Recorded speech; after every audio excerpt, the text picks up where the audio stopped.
Hello, hello. I am back a third and final time for Draw With Me number 1, part 3. Super exciting. This time I have a thumbnail. I'm recording all of these kind of out of order, so if the second one has a thumbnail, which it might, then that's cool. The first one, point of no return, uploaded it already. I was like, you know what, I'll take the L. But yeah, I'm super excited to be back to show you the end result of this illustration. So we're just going to jump right into it here. We left off on the background color, so it's green, like I said. We got the purple background, I guess, backdrop behind Uzmos. And now what I'm trying to do is figure out how I want to make the gradient. I usually like to put gradients in the background. I feel like that adds a lot of depth. I like to put, it's usually a gradient, a shape, and then the subject is typically how I do it. Sometimes I'll go outside of that idea and I'll post a couple videos in the future, so you could see kind of what that looks like. But usually for like really cute little like illustrations that take a couple of hours, it's real simple and I just leave it at that. So I was kind of playing around with the gradients. I decided that I was gonna continue to go with this like golden purpley color and just let the red speak for itself. I'm just gonna do big shadows, like I said before, nothing crazy. So once I have all of this done with, then I will start with the big shadows for her body, the big shadows for her hair, and then kind of just do teeny weeny highlights. I'm not really going to go crazy with the highlights. I don't think it's necessary for a low-key illustration like this one. So what I just did here is I'm trying to get the inside of the box to look dynamic too and stand out against the background. And I didn't think about that till after the fact, so I went the long way around. If you saw me lassoing, I went the long way around. It was kind of silly, but that's what I did. Lesson learned. If anyone knows a better way of selecting a shape that you've already drawn and being able to work with it within that shape, I know there's a way to do it. I just don't know what it is. So if anyone knows, please share with me. That would be lovely. Now I'm going through and I'm coloring all the lines for the hair. I was going to color the lines for the body as well, but I really only just did that for the skin on the inside of her pants, which looks so nice. And I'll leave everything else black. Her skin will just be outlined in black, and it'll just be her hair and the skin on the inside of the clothes that will be different colors. And that's pretty much all that I wanted to illustrate, or that I wanted to narrate. So I guess I'll stop yapping, let you listen to some jams, and then I'll come back and talk about something else. Alright, so you know how I said in part 1, I think it was, that I like to draw my hands a certain way, and that when you trace from the material, the clip studio material, the hands are kind of chunky, and I was going to make them more spindly. I was like thinking to myself, do I really want to do that? Because this illustration is very low-key. I'm not really worried about it looking polished or really like super finished at all. And so I was like, I think I'm just gonna leave the hands the way that they are. So they do look chunky still. They still look chunky. I was trying to be okay with it. You can see here that like I'm adding the fingernails. I have a pretty good handle on what a nail is supposed to look like on a finger in perspective. So drawing the nails on a hand isn't actually too terrible. It's always just the fingers, and where the palm goes in space is what actually gets me. I don't know how to draw the palm when it's rotated. I think that's the hardest part for me.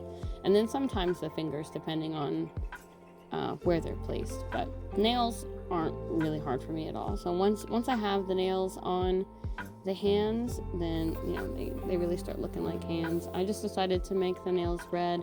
Her hands are a little chunky, it's a little but I'm just gonna let it be. She's kind of a plump girl. Not plump, you know what I mean, but she's athletic. She doesn't have to have spindly, grainy hands. So I just thought that I'd laugh at myself. Oh, and up here in the corner you can see I am putting a light ball right there. That is pretty much just reference for me to keep in the back of my head where the light source is coming from. I didn't want to make any strong lighting. I didn't want to put any rim lights or backlighting or anything like that, because like I said, this is just supposed to be a very simple illustration. So I just put a little ball with the direction of the arrow, so that I can keep in mind where to put the shadows, essentially, for like the hair, for her body, but mostly just for like the big parts that you can see. So her midsection, her arms, her hand that's out, and her hair and her face is pretty much what I was focusing on. The feet get a little bit of shading, but not too terribly much. I wasn't really trying to go crazy with that, to be honest. But yeah, that's what the little ball is there. I can't remember which artist I was watching that did that. But I know a lot of artists actually kind of have something like that they'll draw just for reference. It's really fun. I really like watching artists do speed paints, like Art by Nips, Cosmic Spectrum Art. Sam does art. I don't think he has any like time-lapse speed paints, but I do like watching him paint. Ergo Josh, he has a lot of speed paints that he posts on Instagram. I like watching all of that. Emiliana, I think is how you say her name, the Russian illustrator. I love watching her speed paints. I wish I could paint like her one day. I just kind of went off on a rant there, my bad. If you know of any of the YouTubers that I just blasted in rapid succession, you can mention who you knew down in the comments. We can geek about them. If any of y'all know them, then maybe you could put in a good word for your girl. Ha ha ha ha. Just kidding. I'm just kidding, I'm sorry.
Right about here is where I start getting into the rendering phase. Very loose rendering phase, like I said. Keeping it real light, real cute. We're not doing anything crazy. I'm blocking in and moving around the shadows in the hair. One of my favorite things to do. I feel like, if anything, the thing that I get the most, or that I see the most progress in myself, is like the way that I draw hair. It's not 100% accurate and realistic, I know, but I like the way it looks regardless, and I think that it gets the billowing effect across, and that's really all that needs to happen. is for the idea of a 2D object interacting with space. Looks like it's actually doing something in 3D space. So that's what I'm doing. I'm just rendering a little bits and pieces here and there on the hair, on the skin. I make the to shade very, very basically, and not going much farther than that, using the idea of a cylinder on the arms, with the rim lighting, so that it's not all just one color and it looks like it's shaded a little bit. That's what I did there. With the bells, you can kind of see here and there when I'm zoomed in, I literally just blocked in one color for the full bell, put a darker, more saturated color of that same color towards the bottom or the back, and then a less saturated, lighter color on top to give it a little bit of a shiny effect. And it does its job. It looks like bells, and I didn't really do much of anything to make it look that way. And I feel like less is more when it comes to shading things like that. And I try not to think too hard about it. This is my absolute favorite.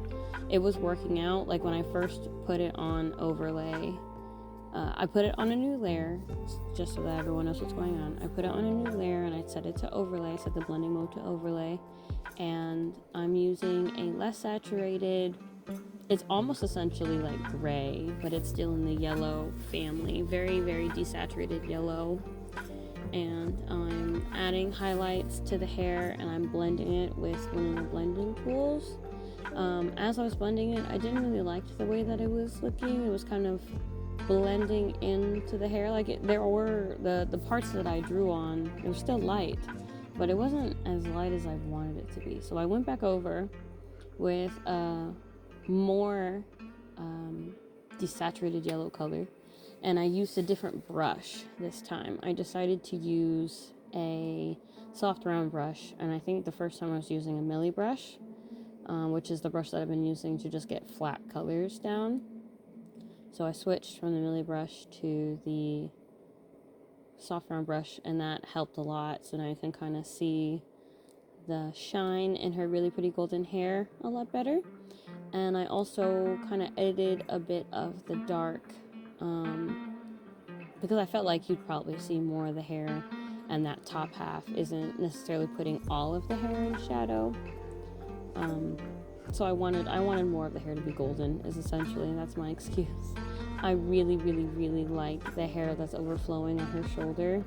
When you get that sweet spot right, it's so satisfying to look at how grounded in space something is when you do it right. You're like, man. So like from far away, I like to zoom out. You'll see me zoom out a lot. I like to zoom out, make sure everything looks okay from a distance. That way I don't get caught up in details too much. And just looking at that beautiful, shiny, billowy hair, like you can't tell me that it doesn't look like it's flowing in the wind. She is that girl. Uzmos is that girl. And so now I'm just labeling everything. What I like to do is put everything into folders just for like my sanity, and I like to label most of my layers, that way that there's some semblance of order on my files. And then I actually put all of the colors in the background and everything onto one file and attached it inside of the lines file so that I can move Uzmos in her entirety, because I wanted her to be a little bit bigger. So I did that, and now I'm just kind of like fixing the overlap and doing the finishing touches in the background, make sure everything looks okay. And I just realized in post that I never took that light ball in the corner off. There's always something.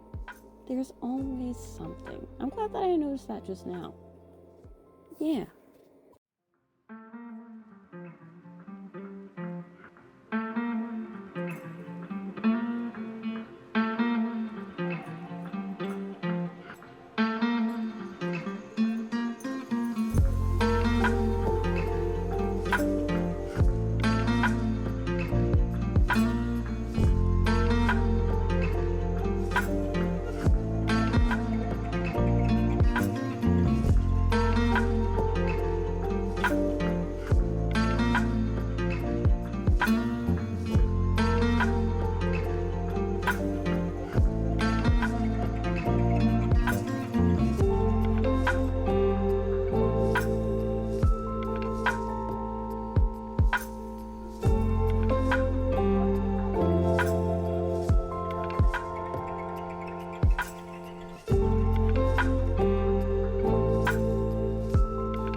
All right, and now we're here at the outro.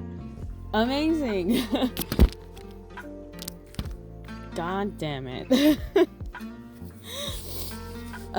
We're here at the outro. So amazing. Didn't take us very long to get here this time. Thank goodness. Let me know down in the comments below if you really liked the speed of this one. Like I said, I try to make it a lot faster so you can kind of see the changes faster. If you want me to talk more, I can make the speed paint a little bit longer if you want me to speak more. Otherwise, I think this is the formula that I'm going with. So thank you guys so much for watching this. Thank you guys so much for watching the other two if you did. Shout out to the one subscriber that isn't my family member. Amazing. Thank you so much for watching my video. I hope I say your name right. Hey New Allen. Amazing. I'll put like a little card up there on the screen so you can see how to spell it. But I'm so excited that you found my channel and that you instantly subscribed, you said, and you like it. So exciting. So you in particular, if you want anything in particular that you want me to post, just let me know in the comments of this video or the other video. My next one, I have finally decided, is going to be a sketchbook tour. Yay! I know people really like sketchbook tours. My sketchbooks aren't very aesthetic, but I can talk over it and say funny stuff about D&D or Monster Hunter, because I like Monster Hunter, Warhammer. I'm just getting into that. I'm a big nerd. So I can ramble about some stuff if you want. Super excited about that. So go ahead, drop a like if you want. Subscribe, please, if you would. If you don't, that's okay. At least watching it is good enough for me.